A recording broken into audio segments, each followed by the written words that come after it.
Welcome back to the Real Estate Rat Pack Radio Show with Chris, Joe, and Rob.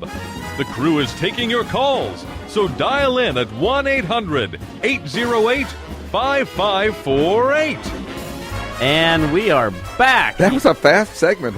That is a very fast segment. When you have somebody like Will, who knows so much about the industry, has been in the industry for such a long time, we can sit here and talk forever, and guess what? We still have him for another segment. Yay! Yay! Yay! You are still there, aren't you, Will? I'm here. Okay, cool. Perfect. Well, one of the things, Will, we were talking about, obviously, all that development going on. Where do you see, obviously, that's one of the things. Now, are you still with Trendmaker Development? Are you still looking at projects from a development standpoint, or is Trendmaker sort of morphed? I know one of the things we talked about is Trendmaker has really made a very large investment in enhancing and continue to expand their building operations.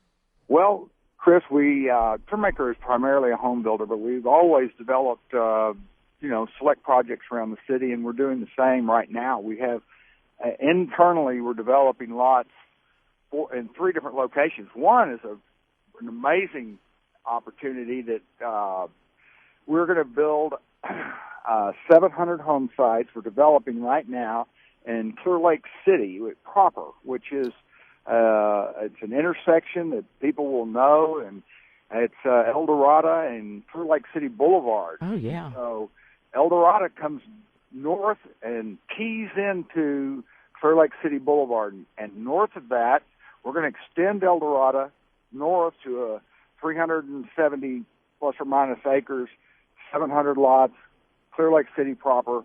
We're developing it right now, and about the end of this year, we're going to open up sales, and there's a lot of interest. It's very exciting.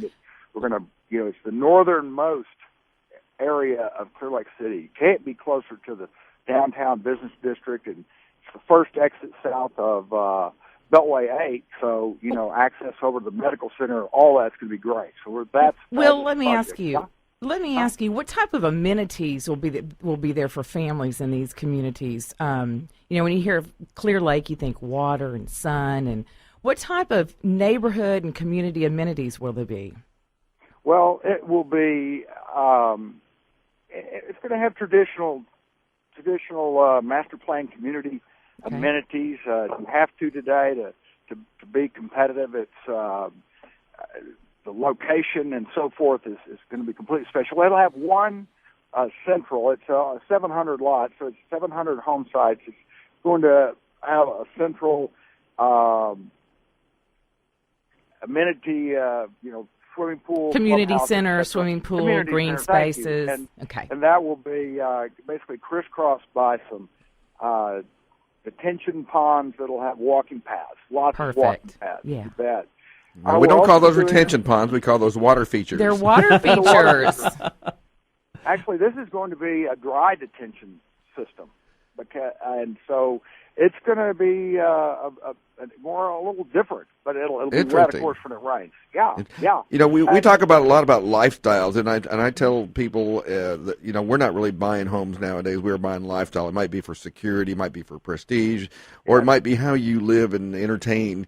And, we've seen a lot of trends for outdoor kitchens. Of course, you talked about earlier about having large spaces inside where when people, congregate, which always amazed me because everyone always ended up in the kitchen. And if ever gave a party, they all end up in the kitchen. So, builders have addressed that. Talk about when people come in, what kind of lifestyle items are they looking for specifically in a home? Well, you're right about you're selling lifestyles, and it's some of the things that I mentioned, the complete open family concept of the 3 kitchen dining family with, we used to would have a sink with cabinets to the left and the right and an archway opening into the family room. You could just peek in there. Now it's completely wide open, multi-generational living. And the natural light that's being brought in the home is so important today. We're looking at walls and we're looking at where we can put windows. Aren't you also finding that the outdoor living space is just as important as the indoor living space? It really is. I was talking to a homeowner yesterday, and they were talking about that they were looking to purchase a larger home because they were considering their backyard part of the house that they're currently living in as square footage. That's how much time they spend on the back patio. So I think that's crucial, especially with our climate that we have here in Houston, is that you can enjoy outdoor living. Oh, and I would totally agree. I mean, one of the things, and Will, I know you've been doing a lot of this, is we've been seeing, and if you walk into a lot of the Trendmaker homes, a lot of communities in general, you're seeing now outdoor kitchens. You're seeing expansive spaces of extended patios. You're seeing pools. You know, fireplaces. I mean, if you look on Google nowadays, every home seems to have a pool in it. It's absolutely crazy, right? So, you know, are you seeing some of the same things, Will? Yeah, we're seeing the people doing some small pools, too. They sometimes call them cocktail pools. Sure, and actually that's what appeals to me. I've thought about the same thing. Maybe I'd like to have a small pool, you know. You're also seeing that happen inside the Loop in the Heights area and all. Anytime there's a little bit of green space and the survey allows it, they're popping in cocktail pools. Yeah, you can create a fountain and you can create a sitting area around it, and then it's kind of like a giant hot tub is really what it is. Yeah. And it works, and it looks beautiful. I've seen several of them with the rocks and the waterfalls, and it's just enough. It's just enough to immerse yourself in it and get cool in the summertime. Oh, I would absolutely. We went through this recession, and the values, people's home values in Houston, they did not lose any value. So it's an amazing place for people to invest in their own home. It's kind of like living in your savings account. I mean, you have a beautiful environment to raise your family, to live in, and at the same time creating more value for your future. And Will, I want to ask you this question. A lot of times we get caught in the microcosm, which is Houston, which is the number one real estate market in the nation. We get caught in how strong our local economy is because of all of our businesses in oil and gas and retail and medical, et cetera, et cetera. But, you get to see a lot of national numbers. You get to see, how truly amazing is Houston in compared to some other areas that you've seen or know about, in general. Well, I heard a stat this week. I went to a conference, ULI, which is Urban Land Institute, had a conference on this week in Houston. Ted Nelson arranged that. Bottom line is, I heard something that it just kind of took me back, and that was in 2013. There were more homes built in the Houston Metroplex, Montgomery County, Fort Bend County, Harris County, the collection of 5 counties, than were built in all of California. Wow. That's incredible. I just had never quite appreciated I've that. got another great. I'm a statistic guy, as Chris knows, and Jim Gaines with Texas A&M has come out and gave us some statistics that Houston does as much residential real estate business as 33 states combined, and so that kind of gives you kind of an idea how large our market is relative to other states. Oh, absolutely. Well, if you figure how many people are moving to Houston every month right now, and they're not really moving anywhere else. They're all coming to Texas. Right. And they're all in front of me on I-10 in the morning. Exactly. That is true. I think Will sees them as well.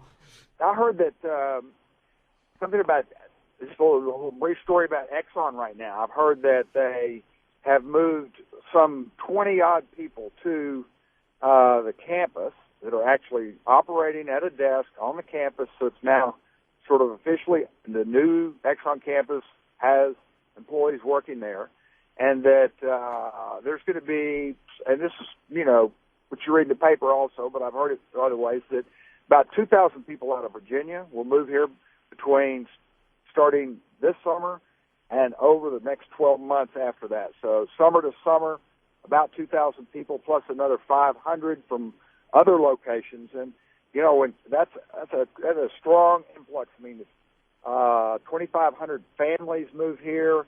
That's 7,500 people, and it's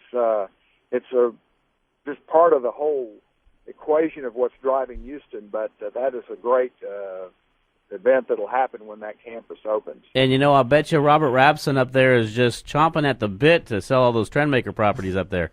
I bet he is. I'm his number one supporter. Oh, absolutely. He is actually who sold me my Trendmaker home out in Lakes on Eldridge North. Great guy. And, And we got about 3 minutes here. Let us know about the people, because I tell everybody is, we're talking about products, but Trendmaker is really made up of the people. The people you have hired.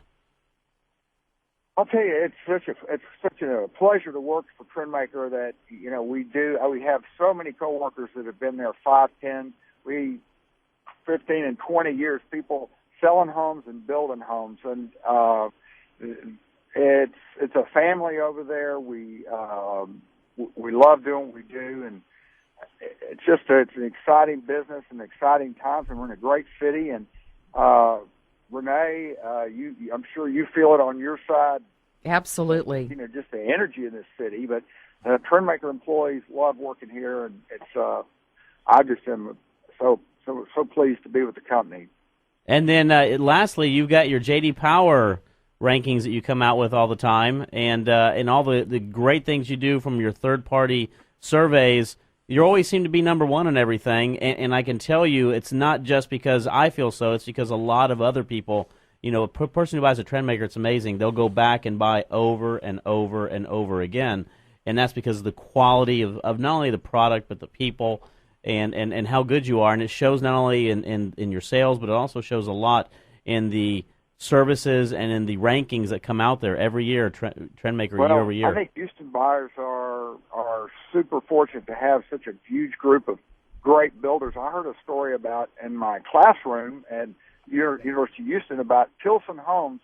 They have a buyer who's bought their 7th Tilson home. And, when you've got competition like that, you got to be on your toes, Chris. So Trendmaker, we're trying to keep up with the Joneses, such great builders in the city. Well, Will, we have about 1 minute left. What do you want everybody to leave with, to know about Trendmaker Homes, or about something you want to know in the show? I tell you, I want people to understand that a home is a great investment at every level. And I love being in the business because I believe this so much, that the truth is it raises your whole standard of living. It's an investment for your future in terms of a financial move. It's also, it's just a great place. I always tell my kids I like living in my savings account, and it's something you take such great pleasure on, raise your son and your daughter, and be with your wife or your husband, and protects the family. It's just a great product, and I love being associated with it. And everybody at Trendmaker does too, and all the people in the industry who make it all happen, whether it's getting your mortgage or your title work done. It's a lot of fun to be together, and I appreciate everybody's kind words today, and it's a pleasure being on the show. Well, Will, thank you very much. Always a pleasure having you on board. That's, again, Will Holder with TrendmakerHomes.com. Will, when you get back, we're going to have our tennis game, okay? And I'll let you beat me one more time. We'll go eat some Mexican food over at Las Ventanas or something. Hey, I'm all in for it, Will. I'll give you a call next week. That is Will with Trendmaker Homes. We're taking a break right now. We'll be right back. Can bet as sure as you live. Something's gotta give, something's gotta give, something's gotta give. When an irrepressible